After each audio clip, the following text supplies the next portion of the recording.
Now, Julia, Francisco and other displaced people have been living in makeshift shelters on a beach in the coastal Mozambique town of Pemba since fleeing deadly attacks in March by Islamic State-linked fighters on their hometown of Palma.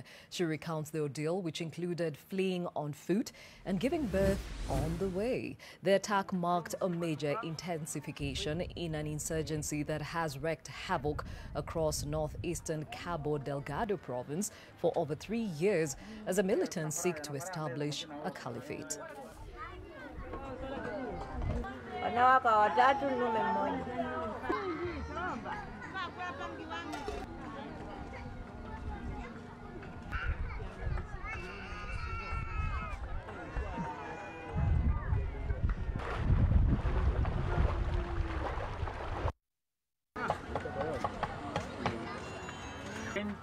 From Simba to Pal.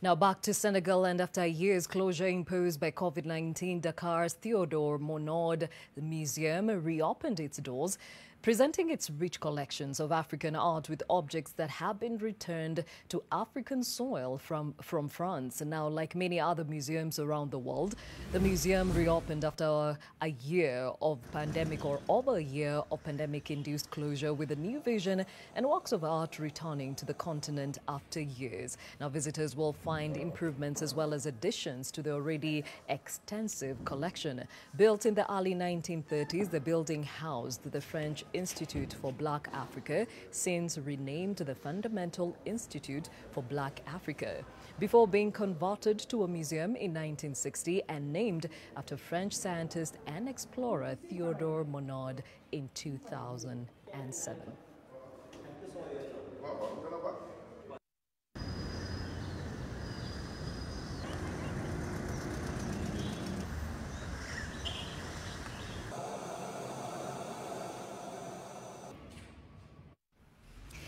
To our focus of the day, and this morning, Your Voice asks the question, does life really start at 40? Well, celebrated producer and actor Fidel Maithias spoke to our roving reporter Brian Mushiri on balancing the ball while on the fourth floor. This morning on Your Voice, it's all about turning 40. Yes, it's a big deal, particularly in this country. And Your Voice is basically looking to get to understand why it's such a big deal. I mean, does life really start at 40?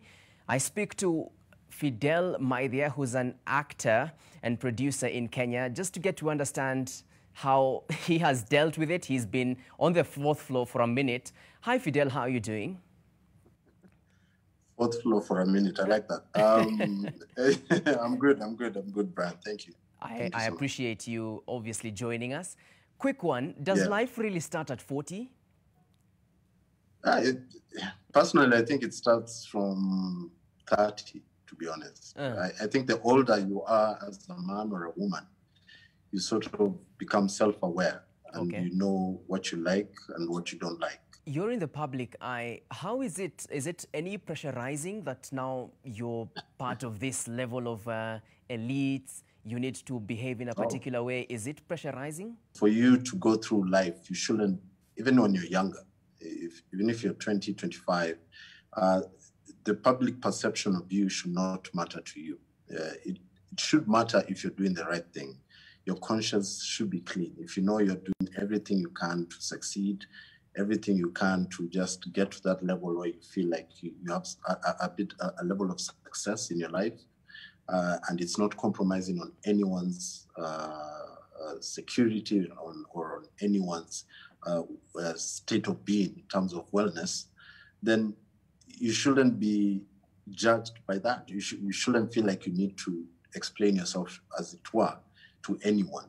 What I feel that happens to maybe people who are in their 30s, 40s, 50s, whatever, is that they are self-aware, as I said earlier. They know what they like, and they know they don't need to explain anything to anyone. They owe no one an explanation as to how they live their lives, as long as they live their lives in a straight and narrow, way. Everyone is talking about turning the big 4-0 or getting into the fourth floor.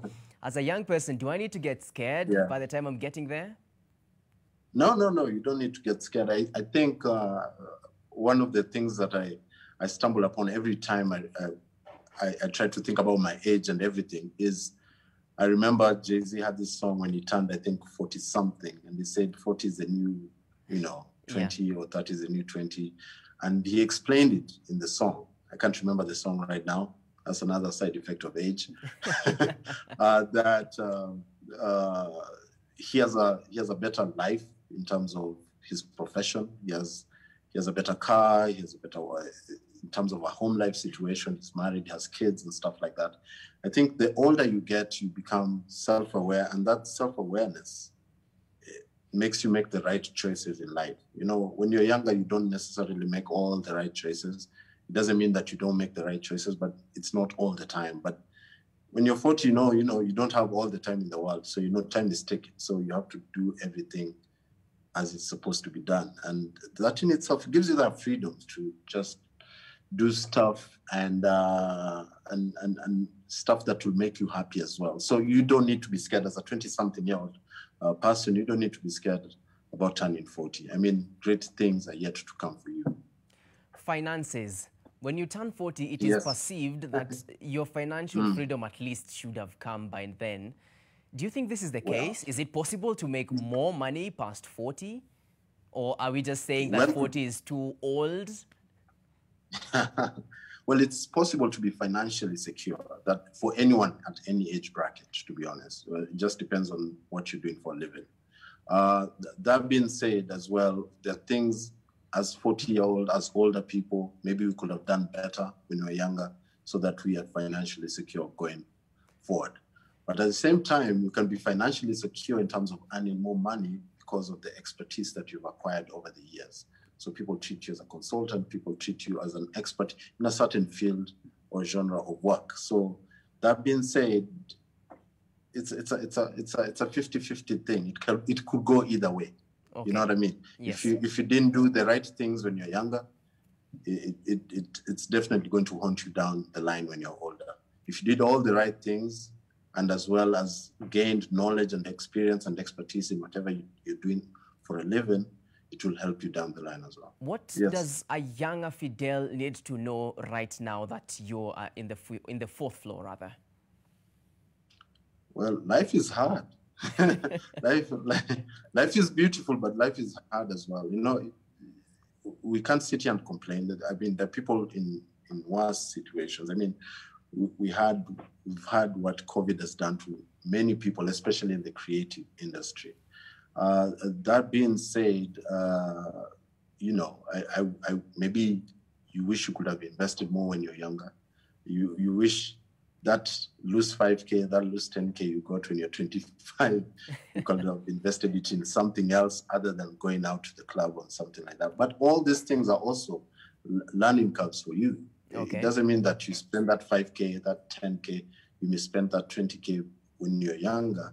It doesn't mean it's not going to be a valuable lesson for you down the line. So also, you lost something, but you gained something as well. Any final remarks, Fidel?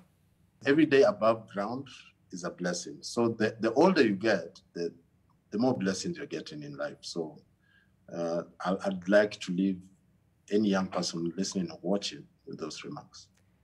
Every day above ground is a blessing. Fidel Maithia, actor, producer, here in the creative space in Kenya. That's today's episode of Your Voice. My name is Brian Mushiri. Good morning.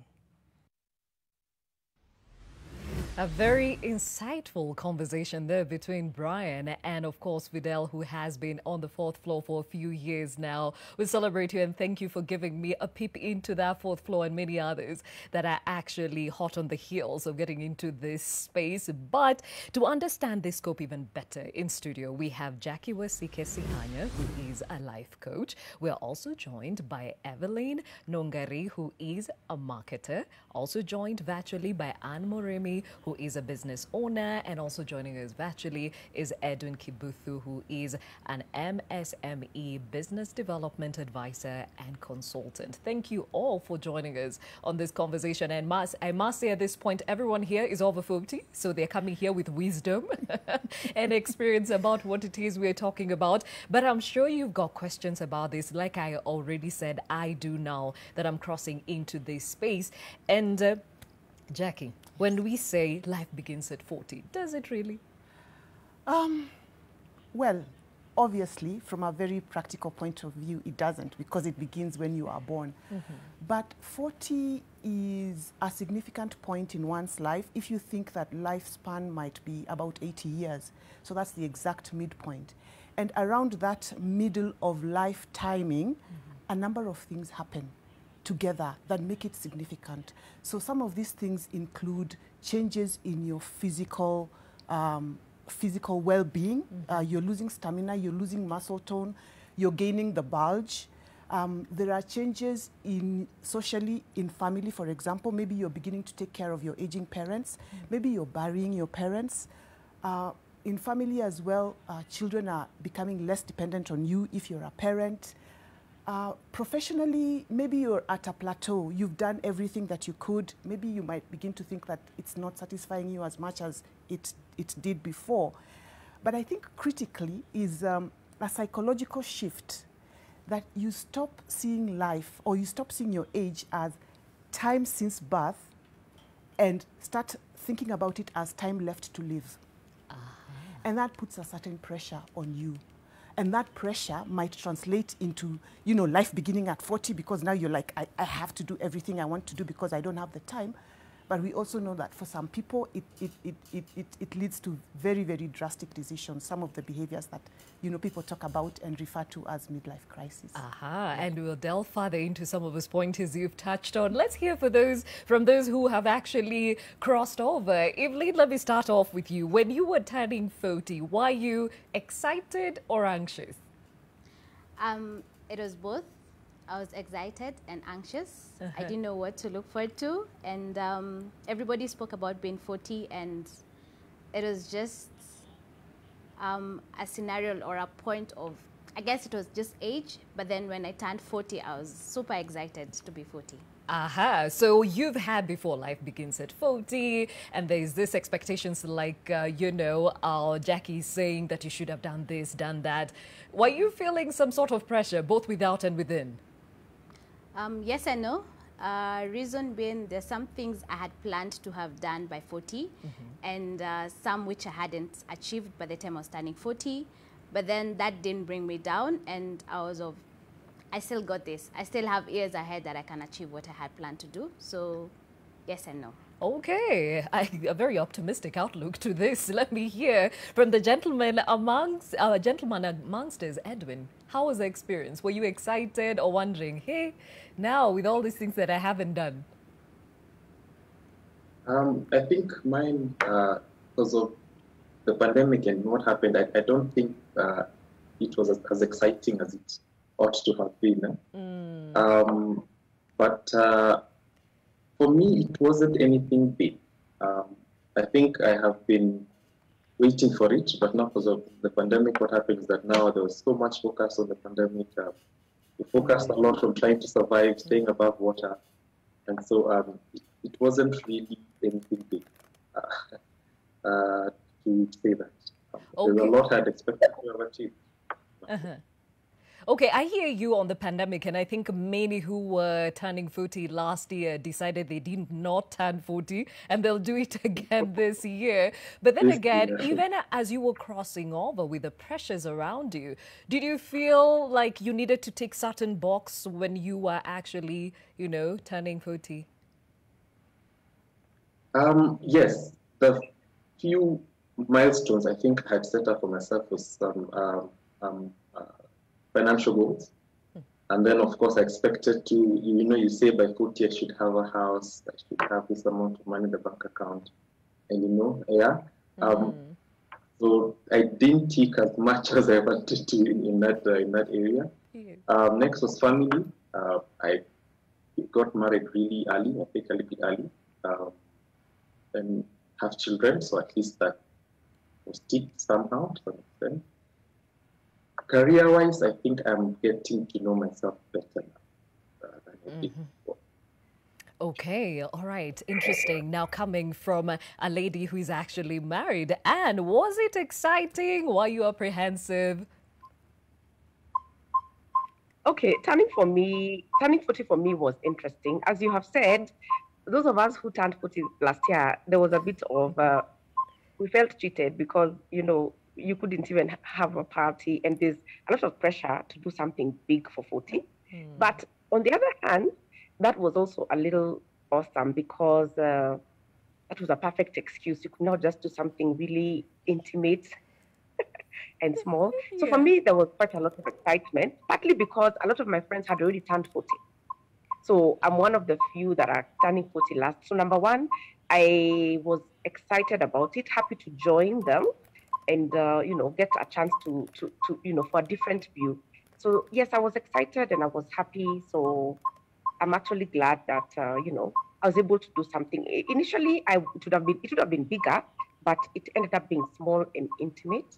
And I think I liked it even more. And now that we're talking about ticking these boxes, did you have some ticked? A lot of them? All of them ticked?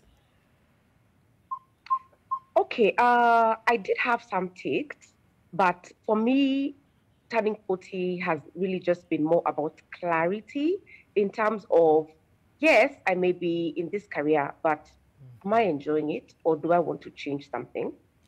I don't yet, I'm not yet there 100% in terms of finances, but the shift actually has been more of what I want to do. You know, you get this feeling that time is running out.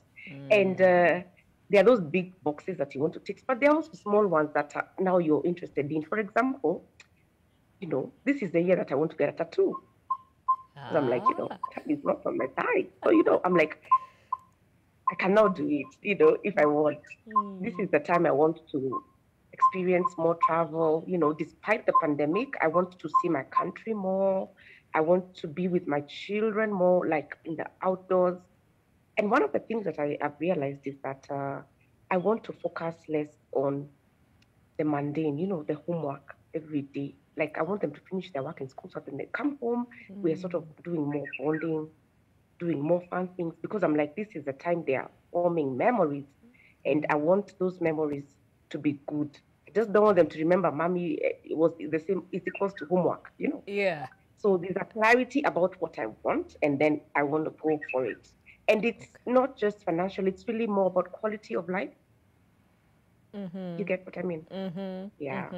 I hear you loud and clear because in my head, I'm like, oh my God, these things are so loud in my head right now. And Jackie, when I listen to both Evelyn and Edwin, I hear this time is running out.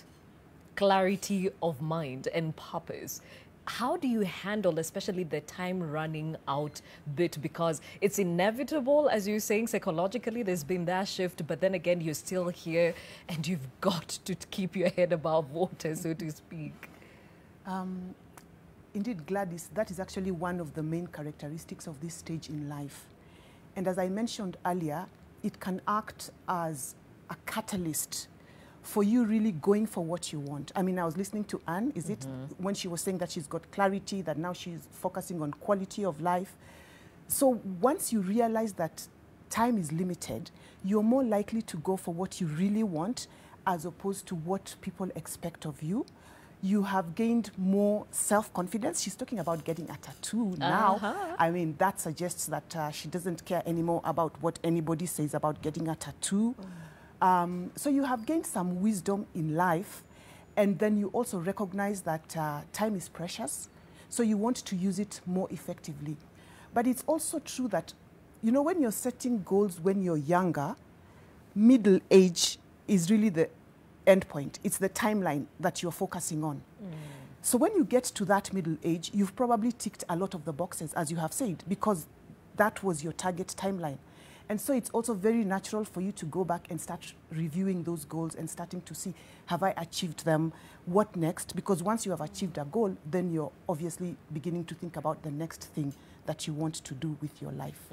Yeah. Okay, and let's break it down a little bit further. Evelyn, there's this reality of retirement that also hits you, especially when you are in the career field. And I wondered, in this case, did you feel like you had your house in order, or at least getting there? Truth, no, I didn't think I had my house in order. And by the time I was getting to 40,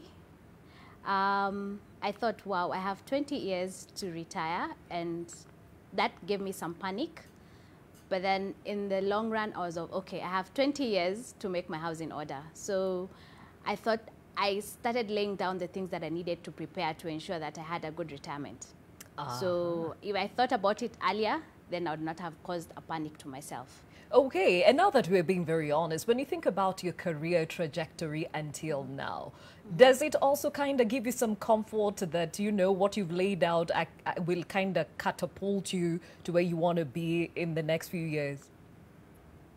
I think I am where I wanted to be in my career, and I think I'm growing into it. So I can say, yes, I'm currently there, but then I know that there's still growth, and I'm still yet to achieve my end or epitome of what I want to be in my career. Okay, now let me take something that Edwin said and throw it at you. The pressure to have a certain bank, you know, amount in the bank account, you know, the house, the land, and all those things. When you think about it, are those boxes ticked? Pressure is real. Pressure is real. Yes, it is real. Yes. But then I think it's just in every stage of life, there are goals that you have to achieve. Do I have to get a house by 40? Yes and no. Do I have to have a big account? Yes and no. So I think for me, what I had done is when I was in my 30s, I laid out my goals and my plans by the time I was going to be 40. And I must say some I achieved, some I didn't achieve. But then that didn't put pressure on me. So it was not about societal that I have to tick a box. I have to be married by the time I'm 40. No, I'm still single as I am 40. And I don't have any pressure for it. And I'm living my life to the fullest, if I may say so. Oh, wow. We celebrate you, Evelyn, because I can see some ladies who are saying, hiya. So we are not alone, so it's okay. All right, excellent that you put that point across. And I'd like now to hear from the opposite, which is now a lady who is married. And did you feel the pressure? I mean, you've ticked a lot of boxes. You should be married at a certain age. You should have a child or two. You should have, you know, a family and all that. What were the pressure points, or what are the pressure points for you? Okay, the pressure points for me right now when it comes to family are, do I want another child or not? You know, sometimes you look at a little child and you're also, oh, so sweet. But then I think about the work and I'm like, oh my God, no. I don't think I want to be doing those night shifts. So I find that I'm a bit iffy about that, but I have nieces. Because I have two boys, so there's a little bit of pressure, like, should I get a girl or shouldn't I? But I've got nieces, and so I'm finding that I want to spend more time with them because I'm thinking, these are like my girls, so let me just hang out with them more.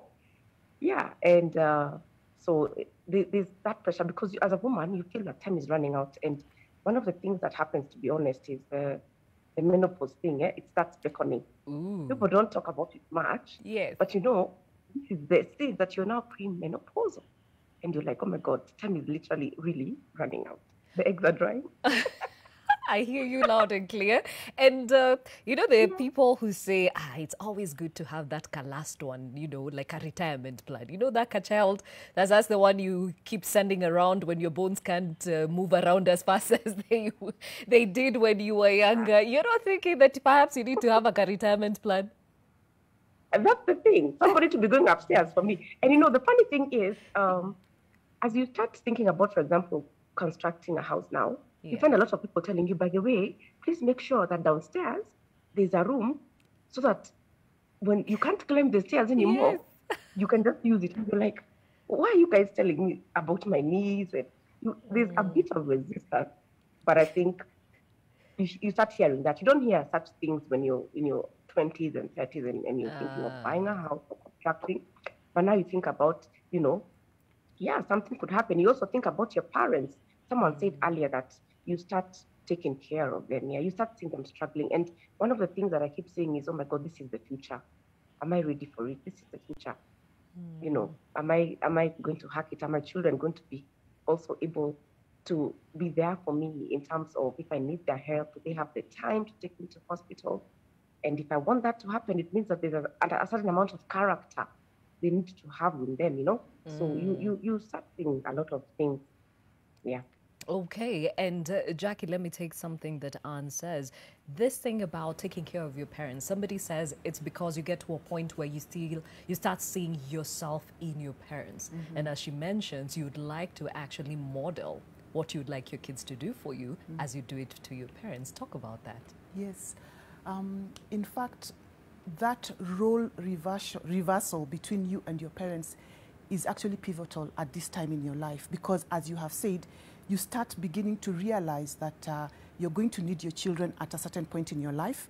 And then, as Anne has said, you may begin to question how you're raising them. Are you raising them in such a way that they will take care of you? You might also start to think about maybe things like medical insurance, because you realize that maybe they have got more medical needs. It becomes more expensive. You might start asking yourself, what am I doing to ensure that I will be able to afford the medical expenses when I am older? You might actually start at this point to lose your parents, in fact, and to lose other people who are close to you. And that also changes you in the social hierarchy. When you lose a parent, whatever your age is, you sort of go up in the social hierarchy, because you know how we sit in functions in our societies. Yes. There's the parents, there's the children, there's the grandchildren. And when the parents are not there, suddenly you're on the high table. And that can make certain demands on you that maybe you hadn't thought about before. So, just looking at your parents, as she said, you begin to see the future. You might begin to see yourself in your parents. And as she said, for women, with the hormonal changes, you also start reflecting. You may start reflecting on your humanness and really accepting the fact that, there's the phrase that is used that you're now over the hill.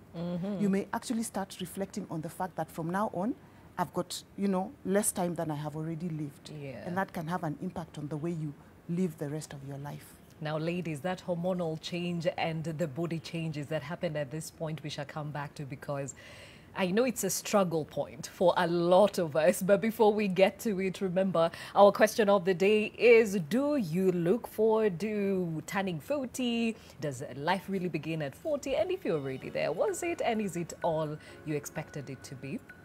That hashtag is new normal. Son of Mbogwe says, life begins when you discover your purpose. Okay, Son of Mbogwe, we hear you.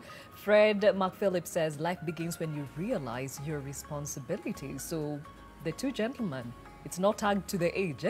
Alex Kiplagat says, it's a consolation phase. What do you mean?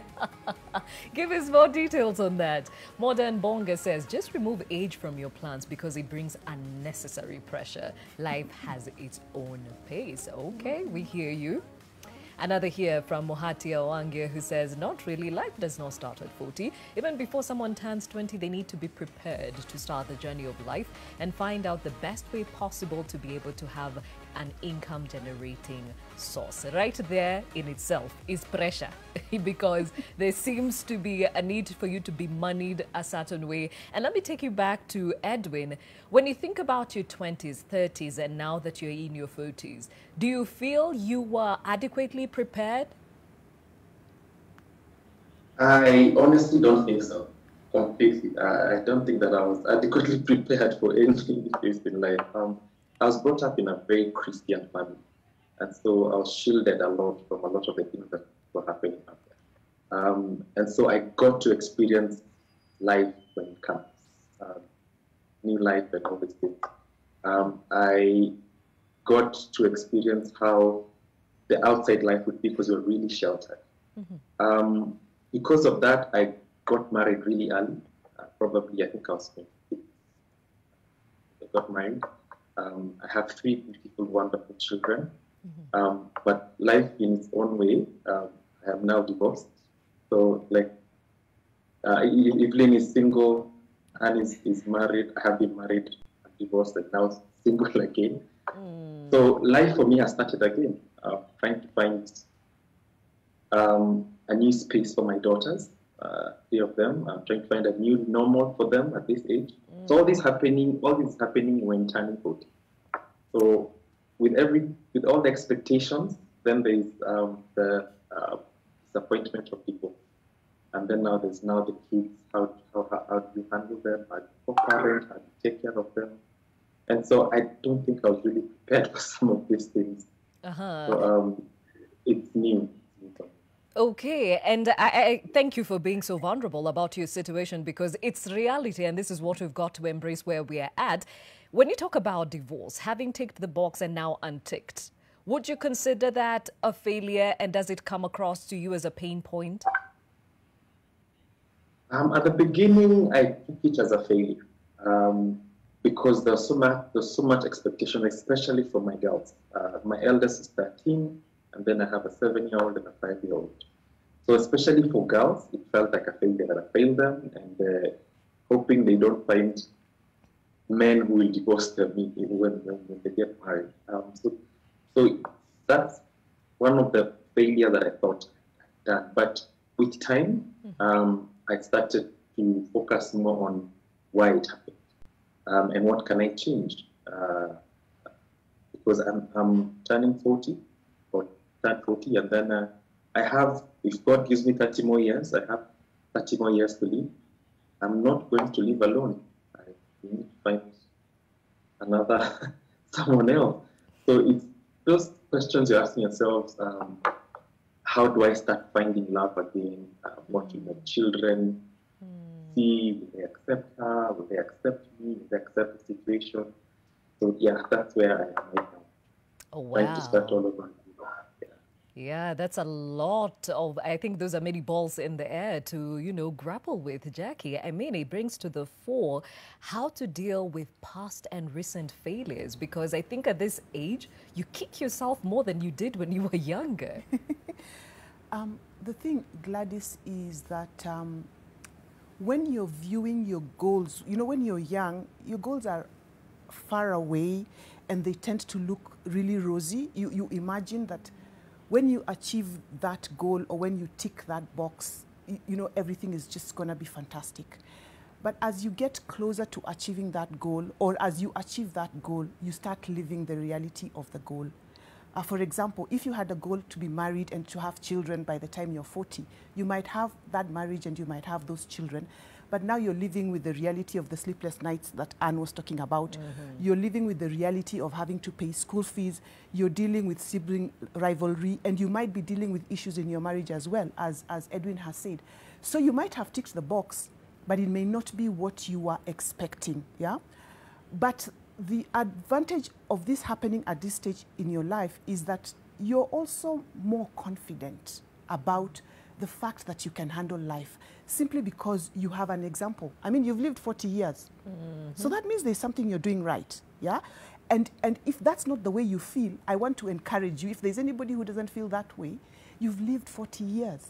So there's something that you're doing right. And as Edwin said, taking the time to reflect and think, what might I do differently? And also taking the perspective that, hey, I could live another 40 years. How do I want to live those years? And then setting goals for the rest of your life based on the wisdom that you have gained up to this point. If you really feel that you cannot get past your past failures, you could also ask for help. There's nothing wrong in asking for help. Sometimes I have seen people who don't speak to their siblings for 20 years, and at some point in their 40s, when they're 45 and something like that, suddenly it becomes something that they have to deal with, and they may need to go to a therapist, for example. They may need to work with somebody in order to get past that, so that they can open up the door and live the rest of their lives, maybe happier, carrying less of a burden. So it is an opportunity to start over, despite the fact that some people might say that, you're running out of time. You can always start over. I don't know who was it that said, I think it was Fidel in the earlier interview when he said that every day above ground is a blessing. Yes, it is. Yes. Okay, amen to that. And still on the failure part, whether you're looking at it from your point of view or society looking in, Evelyn, you said you are very comfortable being single and 40, but we know society, where they will not let you breathe because they believe at this age you should have been married, had a couple of kids, and you have a family going. How do you handle this pressure? I agree that society looks at you being single at 40 in a very negative way, even put it.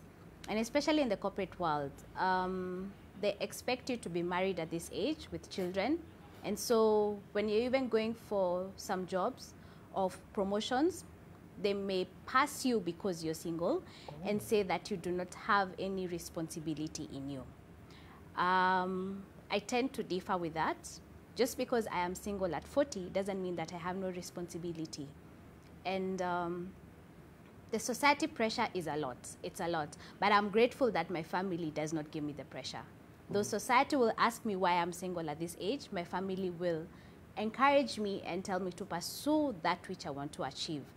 And how do I handle the pressure from the society? I tell them that in God's time, I will be married. That's the best answer I can give them, in God's time. Because I can't, as a lady, we can't go and propose to a man. In Kenya, you can't. So until the man comes, I can't go. Yeah, so I just handle the pressure as it comes. Okay, some people will challenge you on the proposing and who does and who should do it or not do it. But speaking of which, that line for in God's time, there are some people who are single also in their 40s who are saying last year not having weddings was actually a breath of fresh air because at least they did not have to deal with, they say I do and everyone turns to you and asks, when?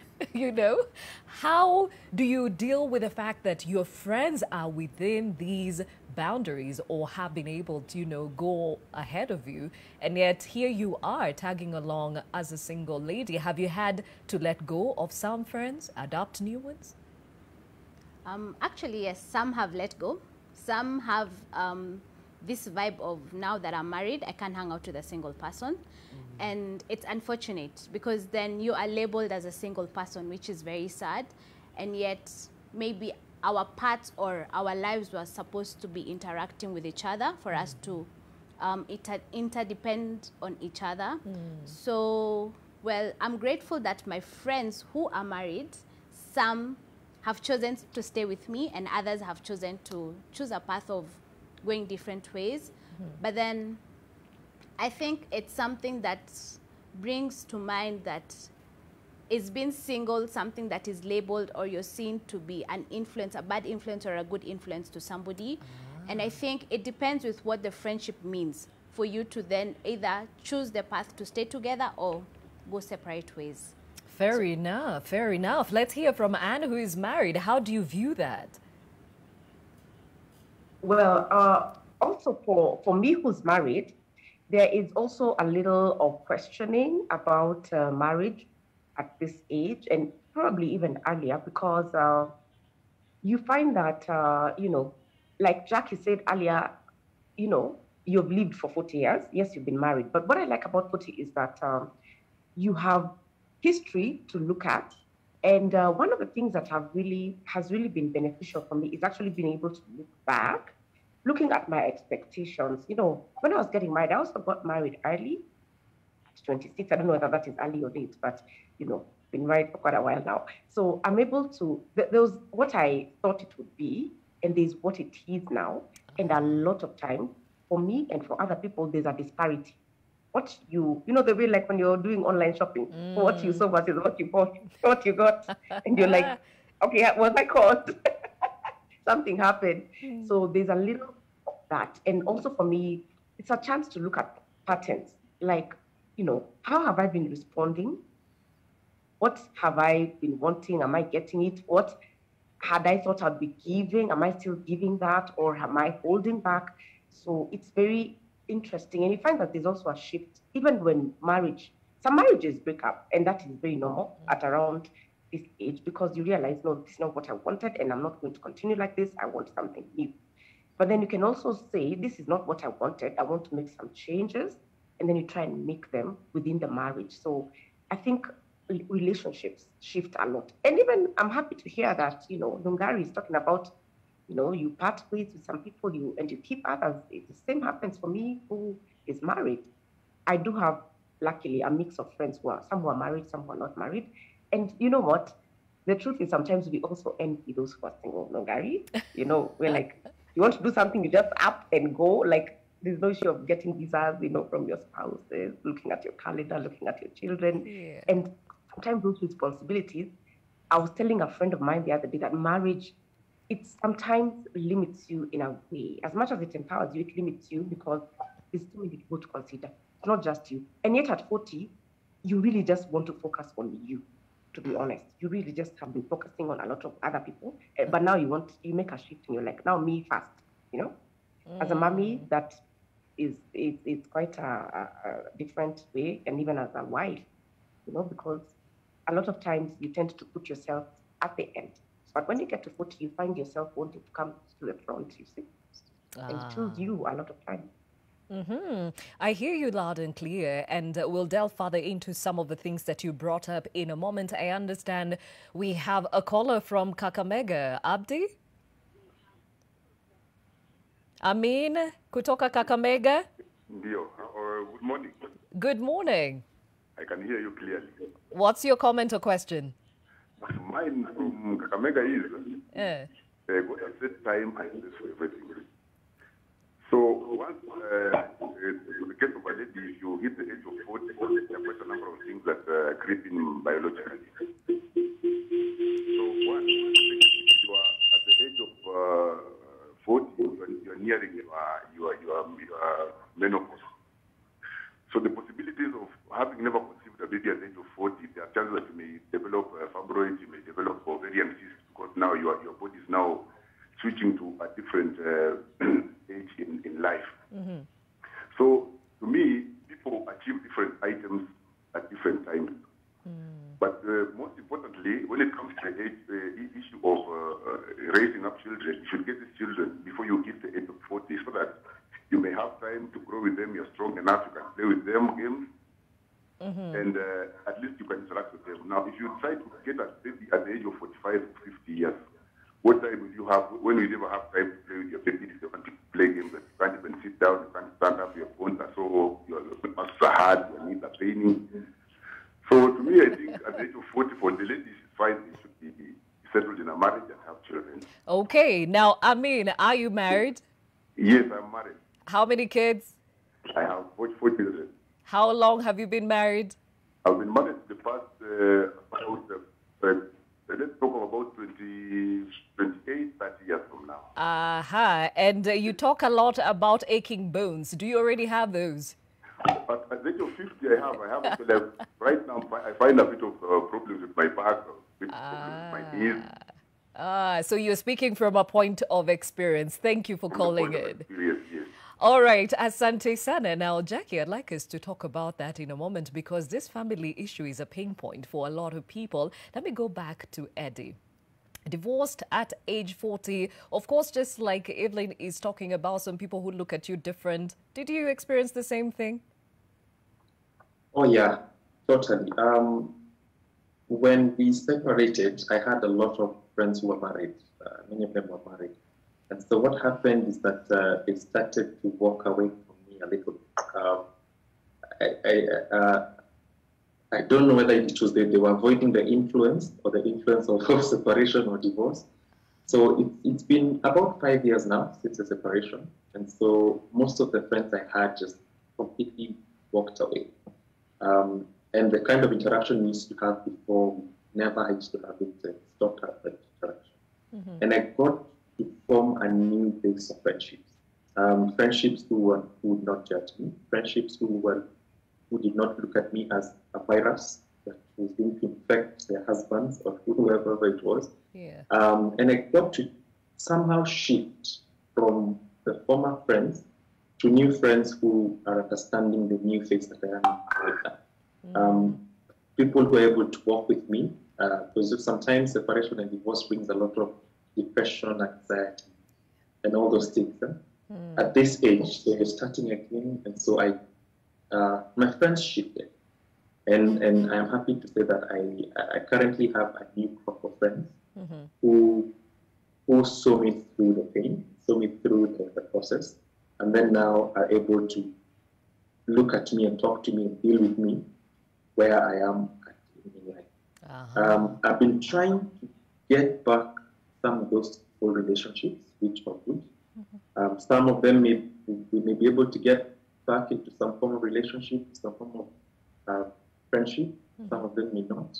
So and like you say, this is a time where you accept and you take decision and say, it's all about I need to live and I need to focus on my life rather than trying to cultivate relationships that maybe were meant to or had outlasted their time.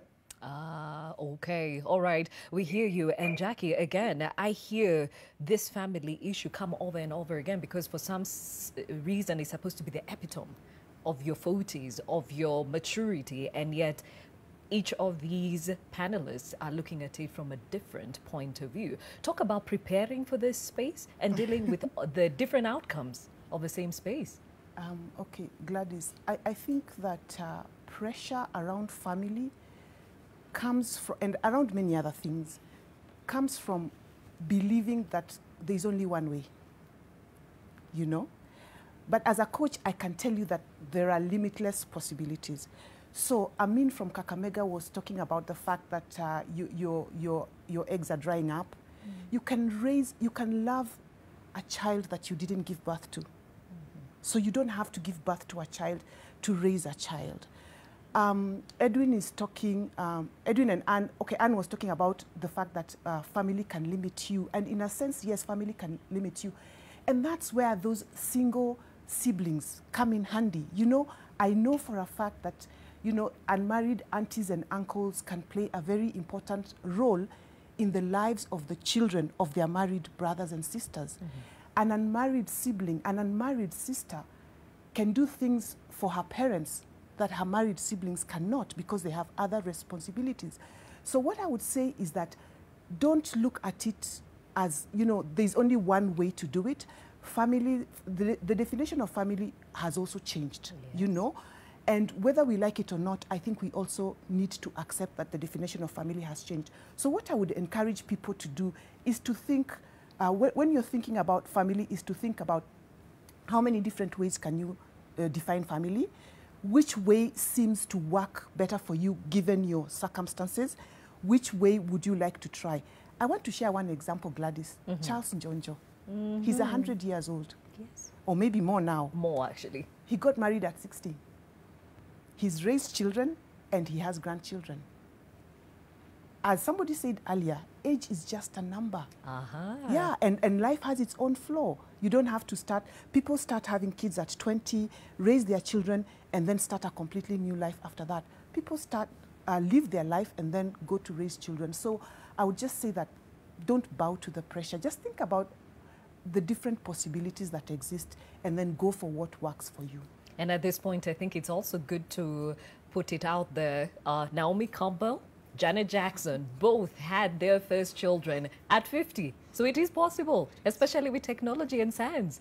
Yes, it is. Yes, it is. And I hear Evelyn shaking her head for it is possible. And even as we talk about the changes that come with the, you know, with the age and all that, you know, hormonal changes. And Evelyn, let's be real here. When you look at your dressing table, how many creams, how many supplements, how many, I don't know what magical things are supposed to do with your hair, skin, and nails do you have? It's a secret, maybe. So they do exist, right? Okay, yes. And why? Is it the feeling that, oh my God, finally I'm seeing a wrinkle here, I'm seeing a white hair here. What's the pressure point? Actually, that is the pressure point. There's a wrinkle. My face, my skin is no longer the way it used to be when I was 20. And so I have to take more care about it. I have to take more care in terms of putting makeup and ensuring that I remove my makeup. I don't want to have saggy skin. I no longer do activities that I used to do. I was in a dance group and I was in campus. If you tell me to dance now in that dance group, yes, let's just say it's going to take a toll on my body. So there are things that I'm doing now that I realize that age is catching up. Well, I am refusing to agree with that, but yes, it is catching up. And so I have to ensure that I take more vitamins to supplement things that are lost in my body. And so, yes. Yeah. Okay, I see Anne and Eddie laughing because we all have something somewhere helping us along. We take a short break on Your World. When we come back, we'll hear from both Anne and Edwin and, of course, understand what are some of these things that we do sort of that pinpoint to the denial of where we are at now. We'll be right back.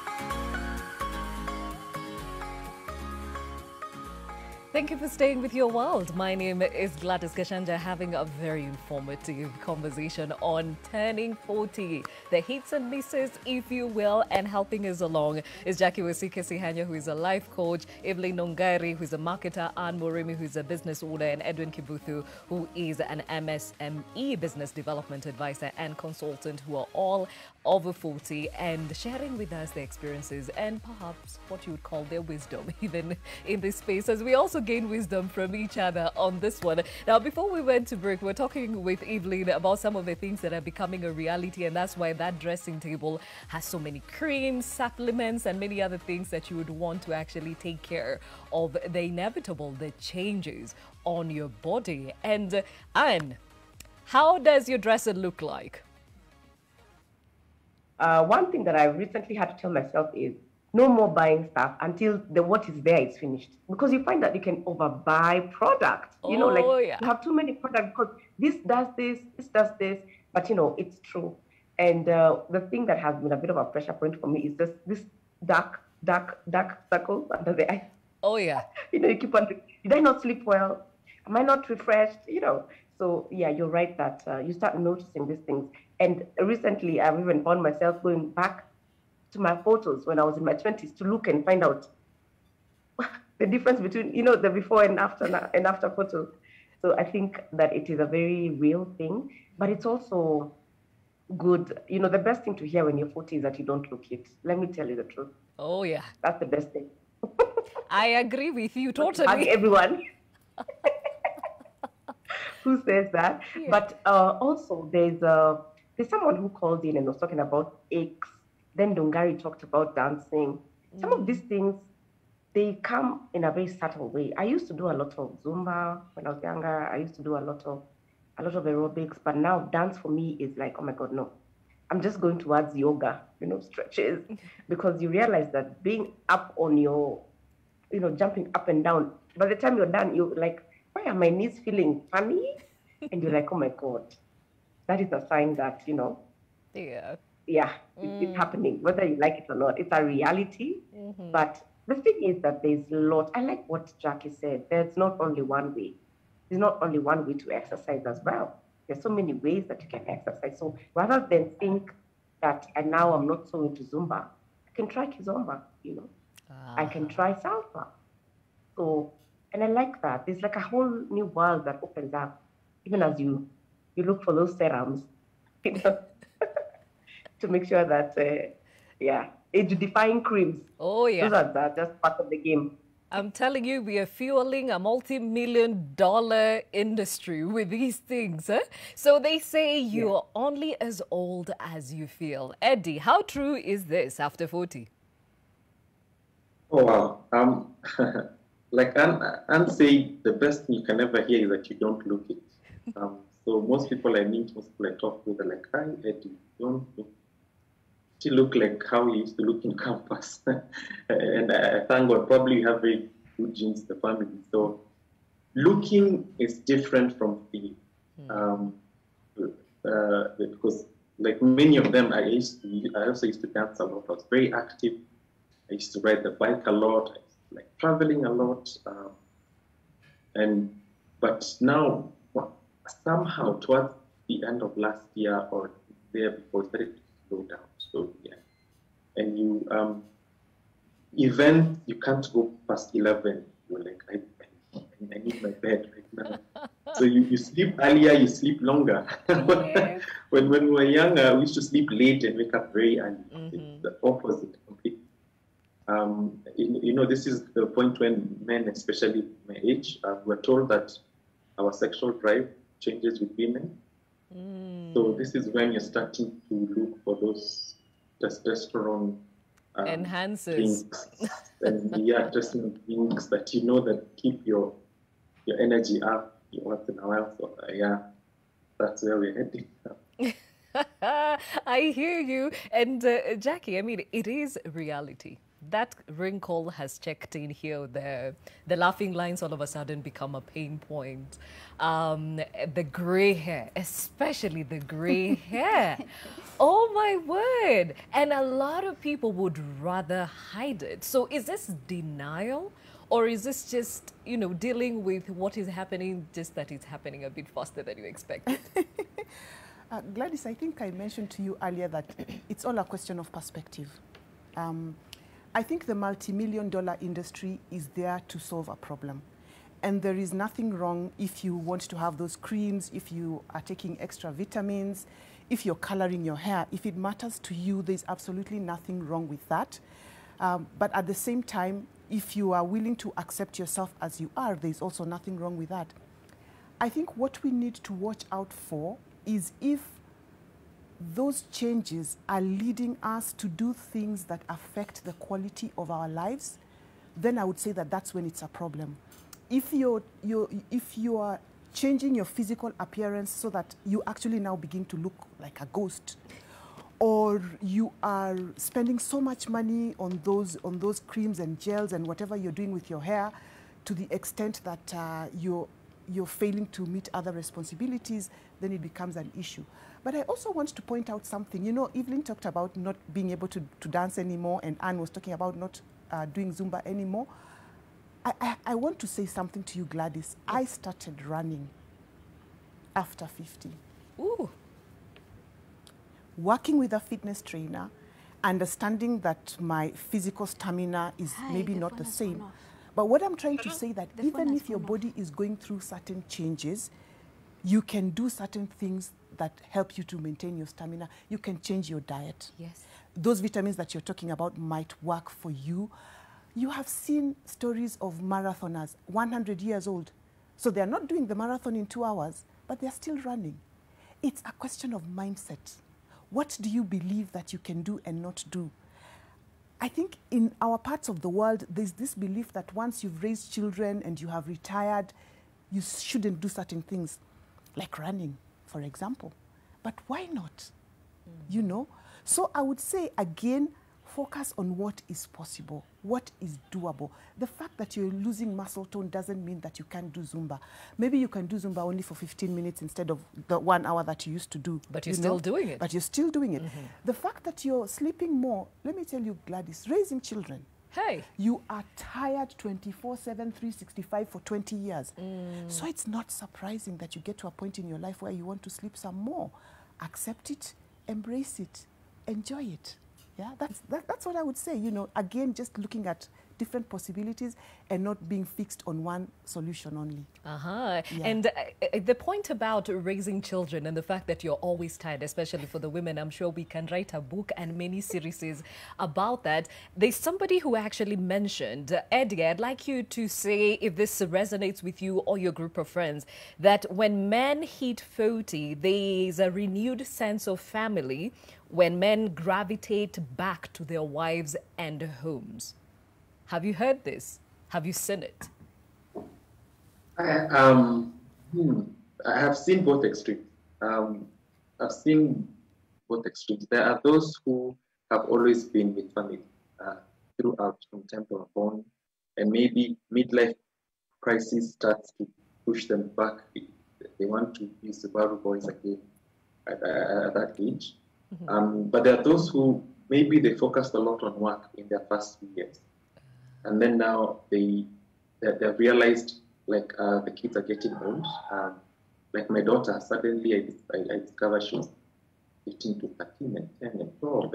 She's doing you what? Want to get, she's turning 13, so she's becoming a teen. And so you want to spend more time with her, get to know her a little bit, get to know other people. So then for me, I think it's been a good thing since we have a shared arrangement.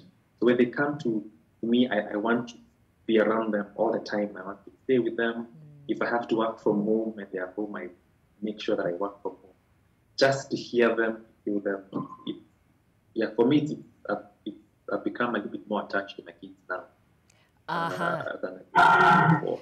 Okay, now before we take some callers in a moment, Anne, you've been married for a while, have kids. Now they say women, it's the opposite. You've been nesting all your life, now you want to be free. Do you feel this way?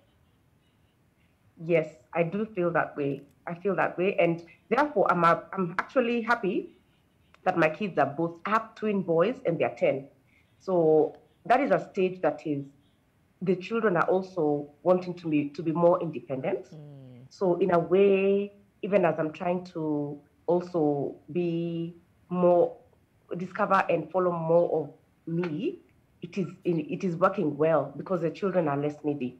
And for some people, that can be a problem, especially if you've over-focused on the kids and that has become your life. But for me, I'm taking it as an opportunity to prepare for the future in terms of they're now eventually going to leave. Once they become teenagers, once they go to high school, it's like I'm sort of preparing for the emptiness, but in a mild way. Like find some Saturdays, the boys have gone for soccer and my husband has gone for golf, and here you have a whole day and you're like, okay. Nice. Okay. That can have an effect of, oh my God, you can panic and you're like, oh my God, why am I all alone? But you can also look at it as a chance to, okay, it's time to discover new things. And I like what Eddie said. There's the looking it, but there's also the feeling. So it's good to take time and also look within and go through your feelings. Like how does that make you feel? The fact that the children need you less. I also like what Jackie says. She's running. That is pretty awesome. Running at 50. That means that there's a whole new world that can actually open up because of the more time. So it has worked well for me, So even as I'm wanting to be less home, it is okay because my kids are also wanting more independence. So for me, it's working out pretty well. Okay. But it can be a bit, All right. Now, let me take some callers before we lose them. We have Stephen from Kakamega. Kakamega clearly is watching us this morning. Stephen, what's your comment or question? I think we've lost Stephen. We have Susan from Nairobi. What's your comment or question, Susan? Hi, Gladys. Good morning. Yeah, this is Susan. I'm loving the conversation. I just wanted to contribute. There's something that Edwin said that is really stirring me up. I'm slightly above 40. Edwin said that now at 40, he feels that he's not going to live. He's not living alone. He must look for somebody. But I beg to differ with Edwin. Me, I got married at 20, considering that I come from a pastoralist community. By 21, I had my firstborn. By 25, I had my secondborn. And by 32, I was already a widow. I lost my husband at 32. So now I had the 8 years wait up to 40. With me, 40 was nowhere. Near maybe my life. But now that I'm past 40, or maybe before 40, I had that pressure. Now what will I do with the boys? They need this father figure. I'm here. The pressure of maybe getting somebody was there. But at 40, I tell you, Gladys, you just want yourself. You don't want anybody in your life. That's why I told you I would like to live with Edwin. I don't know which 40 he is, but at my 40, I just wanted my life to be me and my kids. And that's still what I feel right now. Okay. So I agree when people say that life begins at 40, because mine has just become bigger. And in my life, not with anybody. So the lady who is single, you're actually right. At 40, you just need yourself. You don't need anybody. Susan, thank you for calling in and sharing your story. Steve from Kakamega is back with us. What's your question or comment? Stephen. Hello. Good morning. What's your question or comment? Go ahead. My comment is, I'm watching the show. Yes. And I'm really impressed by it because it is an eye-opener to most of us people that are living. Yes. Mine is a bit different because I reached 40 when I had already hidden my rock bottom in life. But I started it now as if I was 18, but through the assistance of counselors, I managed to renegotiate, and I'm now moving on very well. Okay, and when you talk about rock bottom, could you mention what that was? I didn't negotiate very well through the developmental stages. And I started using drugs at the age of 13. So even as I married, I didn't realize my own self. But when I reached 37, that's how I constituted myself and realized the problems I was going through. Okay. We hear you, Stephen, and thank you for sharing your experience with us. And Jackie, you can hear people experiencing this season in different ways. First of all, the ladies, the nesting and wanting to be a free bird. I think that has been affirmed, especially now with Susan saying, hey, I am fine on my own with my boys. Okay, talk more about that and why this makes so much sense for many at this age. As Anne has said, raising children, being a wife can completely consume you. And so it is not surprising that when you have those opportunities to be free, as she says, you really, really embrace them. But as you have said, people experience these things differently. There is somebody somewhere who is thinking, in another 3 years, my last one is going to be 18 and out of the house. What am I going to do with myself? And the answer that they find for themselves is that they're going to have another baby. The retirement baby. The retirement baby. Again, it is a question of perspective and what you want for yourself. For those who are in their 40s and they are maybe feeling a bit tired about family, I can reassure you, a time is coming when all those children will be out of your hair and you will have entire days to yourself and you can do whatever you want, you know? So you can look forward to that. But I think the important thing is that as you get into marriage, as you get into raising children, you also need to accept the fact that it's going to make those demands on you. So for those people who are preparing for that stage, that's one of the things I would say. My mother always used to tell us, don't go there and behave like we didn't educate you, in the sense that it's demanding, it's a balancing act. If you also have a job, you may never, ever, ever sleep again, you know, for like 25 years. But then you just get on with it. But again, that's an attitude, how you are raised, how you see life. And if you're struggling with that, maybe then the question is perhaps needing to make a certain shift in the way you see it. Stephen has just told us, for Stephen, I think that's a real confirmation of life beginning at 40. Oh, yeah. You know, where things went wrong from 13, the drugs and all that, but getting to 37 and realizing that he can still change. People retire at 60, having worked for 30 years, and they can live for another 30 or 40 years. So you can actually start something. You can start a business at 60 years and live to celebrate 30 years. It all just comes back to your perspective and looking at what is possible and really believing and looking at examples of people who have actually done things differently because they exist. Okay, Yeah. and touching on something that Edwin actually said, when it comes to sexuality, the men are the ones who are asking for help to, you know, keep up with things, but the ladies, for some reasons, some of them, it shifts. So that somebody is saying also reflects on marriage, where now with the nesting, they want to be the ones who are free. Men are complaining of their husbands and saying the wife always has a plot. She has something to do, but with us. So how do you explain that? Hii moto imetoka wapi? You know, earlier on we were talking about gaining self-confidence. Yes. And I think that when women reach their 40s, a lot of them have really now gained confidence, and they can go for what they really want. They can say no to what they don't want. They can challenge what they were afraid to challenge before.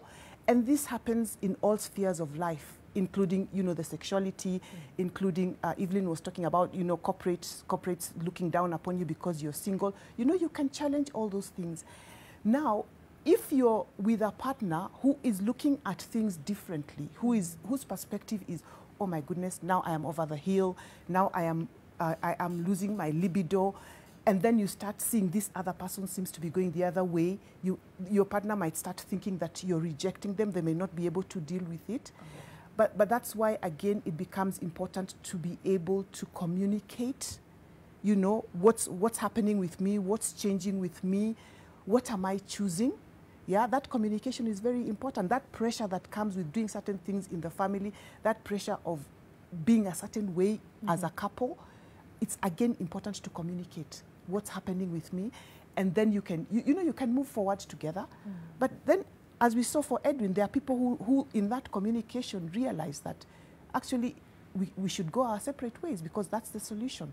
Again, you know, different strokes for different folks. Very well said. Remember, that question of the day to you is, does life really begin at 40? Is it all you expected it to be if you've already crossed over? And do you really look forward to turning 40?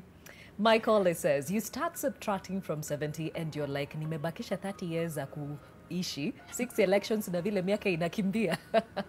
Mike, you've clearly done the math. Paul Mwangi says, I think life starts at 40 only if you utilize your 30s to the maximum. I think this resonates with what Fidel Maithia had actually said. Florence Karanje says, at 40, you realize some mistakes you made while making decisions in marriage, work, education, and the number of children. Florence, thank you. I think this has been alluded to here.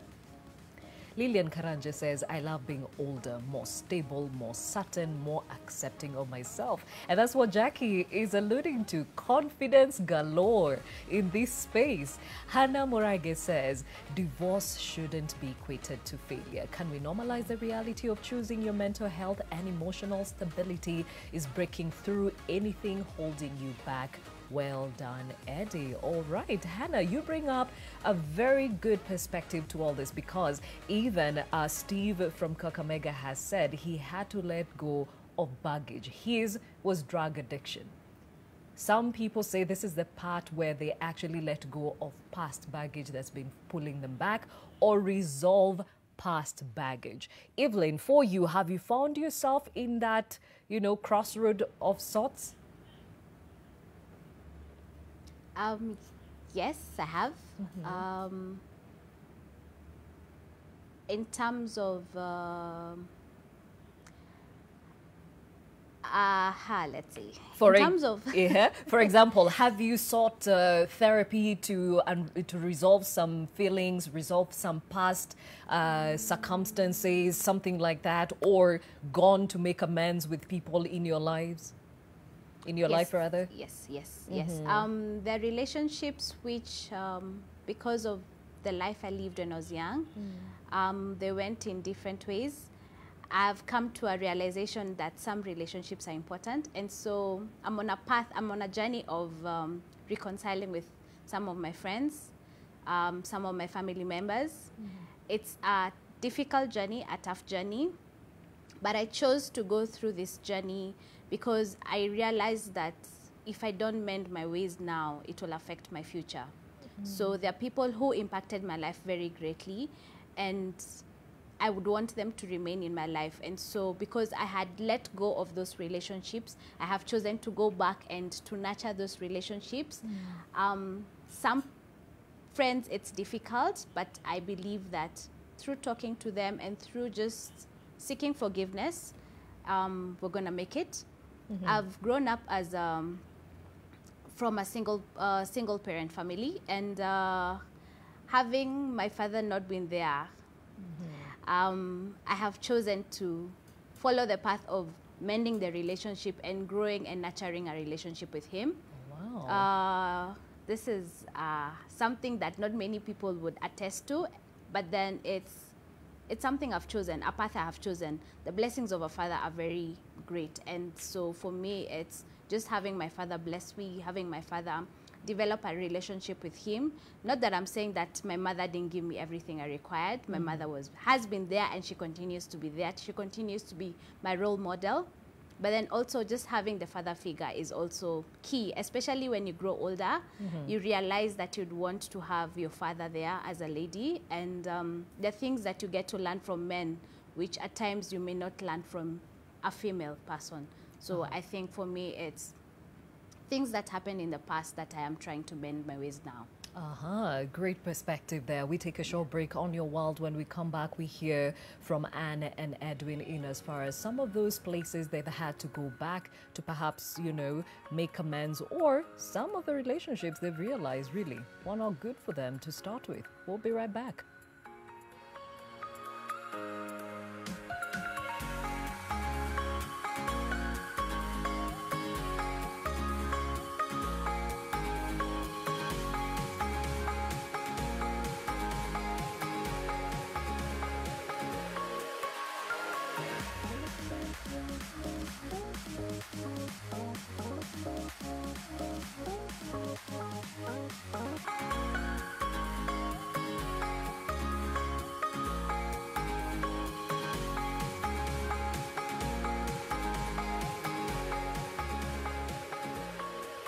It is your world. My name is Gladys Gachanja. Even as we learn more about 40, turning 40, the wisdom therein, and of course, how you can prepare for it. And I'm learning a lot because, as I said earlier, I'm walking into this age and I'm wondering, with all this excitement and anxiety, what to expect. And if all I've heard about is actually true. And from what I've heard here, there's a lot of truth in it. Jackie Wasikesi-Hanya, life coach, still with us. Evelyn, Anne, and Edwin Kibuthu, who are also in the 40s age, also giving us their real life experiences. And before we went to break, Evelyn was very vulnerable about how she's had to go back there and look into or relook some relationships, choose to pursue others, chose to let go of others. Anne, what's your experience? I agree with Nungari that you want to take focus a little more on the relationships around you.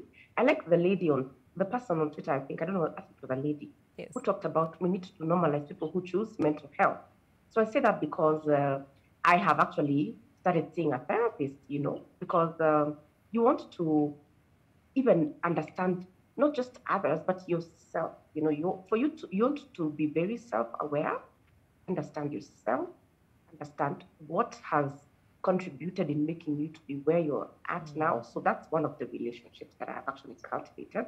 And it was not easy because our society tends to, think that by the time you're seeing a therapist, so things are so thick or whatever. Yeah. But I like that we're beginning to normalize mental health, and wanting to be able to just have that person who you can bounce off ideas with. So that's a new relationship that I started. In my 30s, luckily, I had been able to have a life coach, a few sessions with a life coach. So I think that those are relationships that you might want to introduce, just to be able to think through certain things in your life.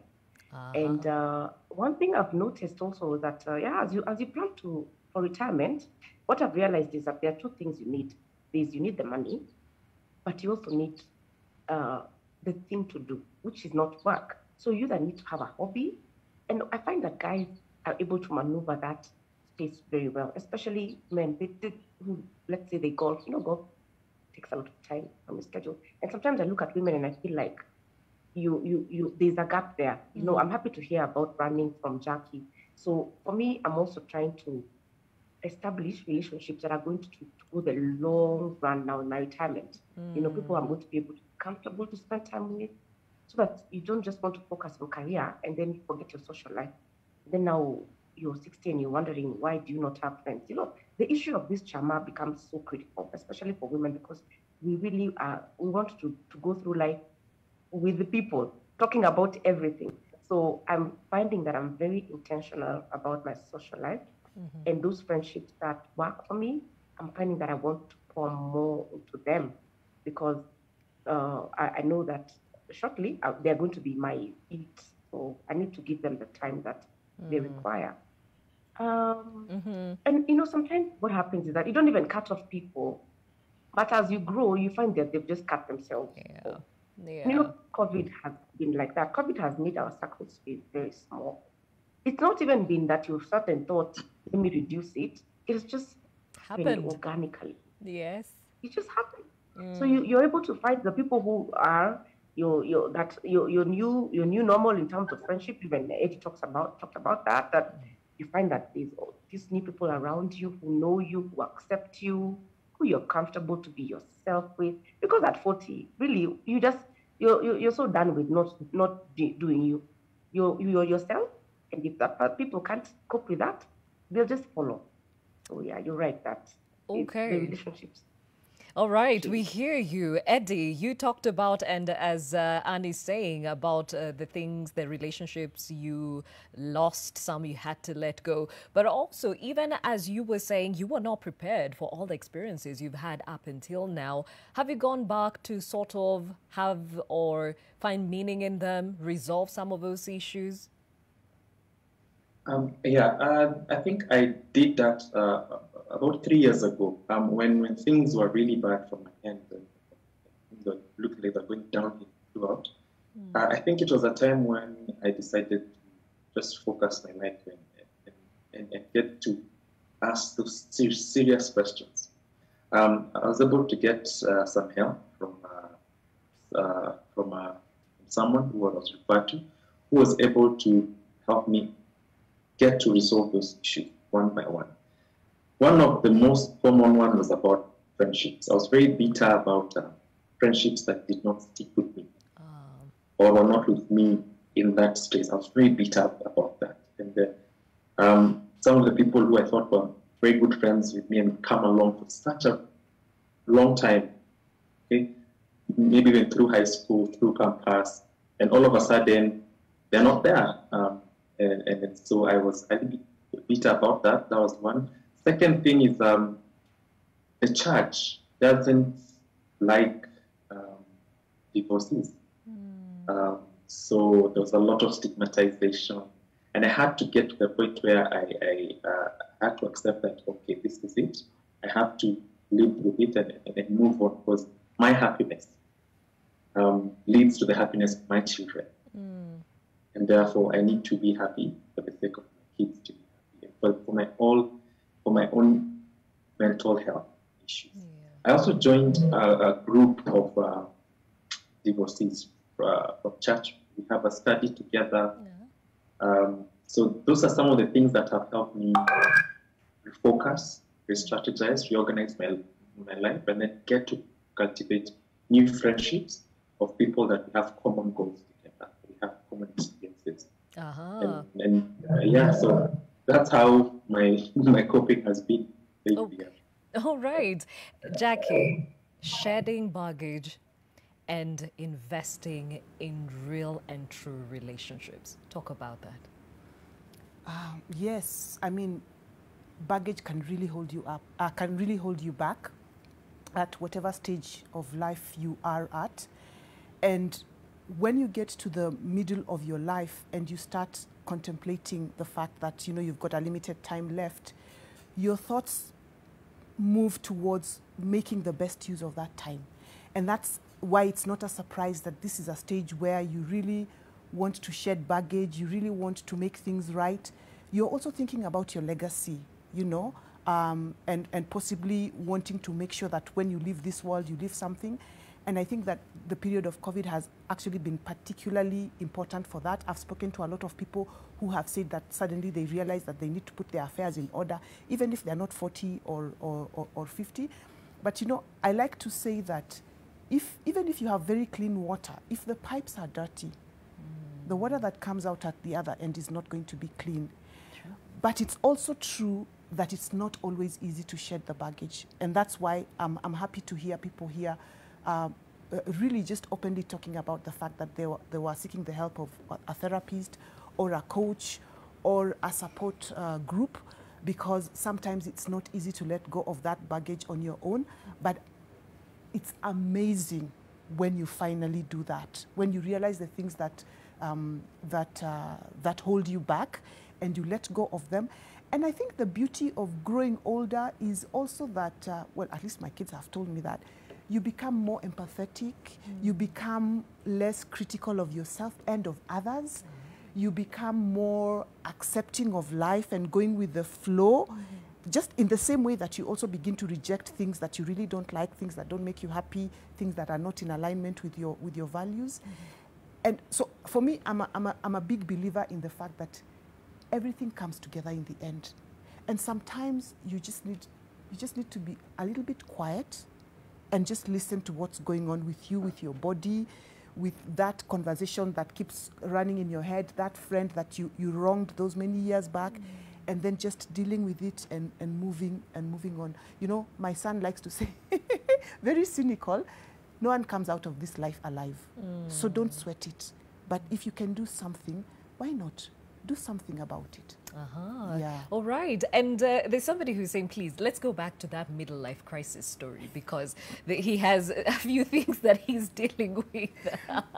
Whether it's denial or trying to catch up with the things that you never did, each has a different definition of what midlife crisis is about. And it perhaps might not be a tattoo for you, like Anne is looking to do. Evelyn, what are these things that you're feeling you need to do now? I want to give more to society, and I want to do things with people. I have a passion for the youth and for children, so I want to do that more. I think I've done most of the things I needed to do for me to have midlife crisis. I lived a life when I was young, and I may say so, well, I'm still young. Been there, done that, eaten life with a big spoon. Ooh. So things I wanted to do, travel, I've traveled. Done water sports, I've done things that I would have wanted to do when I was older, I have done them. And so I've gone clubbing, I've gone for road trips, so I've done them. So midlife crisis, I don't know. I'm not too sure whether I'll be hit by it now. I don't know. Maybe I'm living in denial. Okay. But then things that I want to do now are things that will impact people. I think I'm in a part of my life where it's no longer what I do to make. So how I make things fun for me is seeing other people impacted and other people happy. And so that's things I want to do now. So do I want to go to a children's home, hang out with children, make them laugh? Do I want to hang out with my cousins who are younger, have fun, go do activities? I think that's, for me, that's what I want to do right now. And Jackie talked about empathy, lots of it, especially at this age group. So Anne, tattoo is one of the things you said you're ready to have. What else are you feeling like doing? Bungee jumping, buying a Ferrari? Where are you at? Thankfully, I've bungee jumped before, and let me tell you, for me, who is totally afraid of heights, once is enough.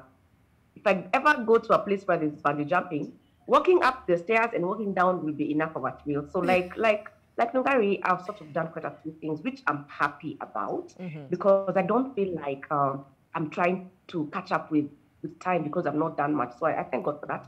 But I also find that I want to mentor more, because I realize that some of the experiences that I've gone through, especially being a business owner, being a wife, being a mother, sometimes I take them for granted. But when you sit down with somebody who is starting on that path, you feel like they are so like wowed by those things which for you are just normal. So I found myself to mentor more, and especially mentor ladies. So there's something I'm doing in line with that, which I'm really grateful for. Yeah, and then there are those things that I've been wanting to like start a blog, which, it's on the to-do list, but I've not yet started, but it's still there. I know I hope to get to it. So yeah, there's those things you want to do. I've traveled, but I want to travel more. Okay. So I think those are some of the things that I'm thinking of. Another thing is my relationship, because spirituality for me has taken a very a renewed place in my life, and I find that I'm very interested in the Bible. One of the courses I'm actually pursuing now, much to my shock, and Or I don't know whether it is amusement, is theology. oh, okay. It's actually a big surprise. Like Eddie, I come from a Christian family, but I never ever thought that I would go down that path. But I found that I've gotten a very renewed interest in the Bible and just wanting to know the heart of God and the mindset of God towards me. So I'm very excited about that. Yeah, so those are some of the things. Okay, now Eddie, there's a guy who told me, Gladys, let me tell you, 40 is puberty for men. Haya. So, mioto zinakupelekaje? Wow. Like I said earlier, it's very easy to be brought back into the Subaru lifestyle. Yeah. The Naivasha lifestyle. It's very easy to be brought back. Because you see, you're not young anymore. And your body is telling you you're not young anymore, but your mind tells you, I need to look like I can still do this. And so if someone says, let's go to Naivasha over the weekend, and you're like, yes, let's go. And you'll come back and you will suffer for a whole week. 3 years ago, I decided to buy a sports car just because I needed to boost my ego for something. Right now, I don't see the need for it. But at that point, I needed to do something to make myself look and feel a little bit younger. So that's one of the things that I think gets men out there. Secondly, is that the ladies the ladies are going towards the opposite direction. So you want to catch up. If you had a wife, your wife is getting excited, has a lot of excitement, and you want to catch up. And because you're not able to catch up with her, you look for people that start to catch up. For me, I'm looking to travel.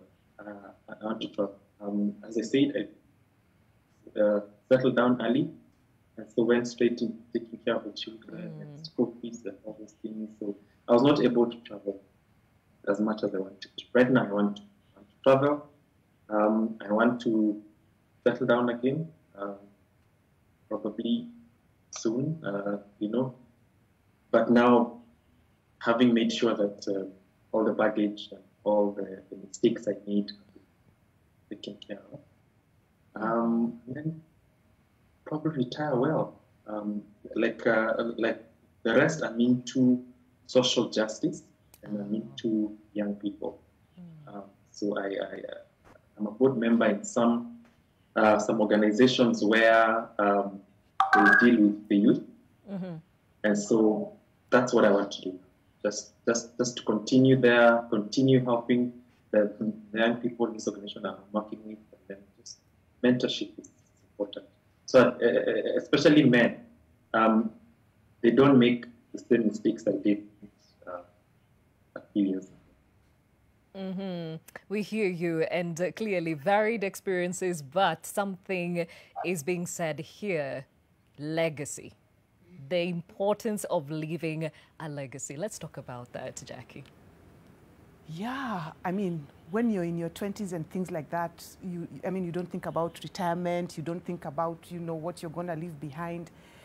But, after the middle of your life, as we have said, realizing that you have less time left than you have already lived, you actually start thinking more about what you're leaving behind.